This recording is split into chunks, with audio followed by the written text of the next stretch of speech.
নমস্কার, কেমন আছো তোমরা সবাই? প্যারেন্টস গপু চ্যানেলে নতুন একটা ভিডিওতে তোমাদের সবাইকে ওয়েলকাম জানাই। চলে এসেছি আজকে গপু নতুন একটা ভিডিও নিয়ে তোমাদের জন্য। তো আজকের ভিডিওটা তোমরা জানি না দেখে কতটা কি বুঝতে পারছো, আমি তোমাদেরকে ক্লিয়ার করে বলে দিই।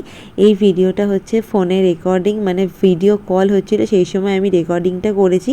কিন্তু দুঃখবশত কেননা ভয়েসটাই আসেনি, আর সব হয়েছে মানে ওকে দেখা যাচ্ছে কিন্তু ভয়েসটাই আসেনি। আর এটা হচ্ছে আজ থেকে 6-7 মাস আগের ভিডিও, মানে গপু সদ্য বসা শিখছে, মানে পিঠে ঠেকো দিয়ে। এই যে ওকে আমি পেছনে কম্বলটা রয়েছে, কম্বলের গায়ে ঠেকা দিয়ে বসিয়ে দিয়েছি। আর এই দেখো ভিডিও কল হচ্ছে আর ও ফ্যাক ফ্যাক করে হাসছে।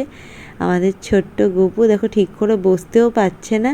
আসলে মা পেছন দিক থেকে, মানে ওকে ও বউ ওর পেছন দিক থেকে কিছু একটা মজার কিছু করছে, আর ও সেটাতে এত আনন্দ হচ্ছে। হাসির ভিডিওটা, মানে যদি ওর রেকর্ডিংটার সময় যদি আওয়াজ থাকতো তাহলে তোমরা বুঝতে পারতো যে কত জোরে জোরে হাসি করছে। আর এত সুন্দরভাবে হয়েছে ভিডিওটা, কিন্তু এত খারাপ লাগছে যে ভয়েসটাই আসেনি, আদারওয়াইজ ভিডিওটা এসছে।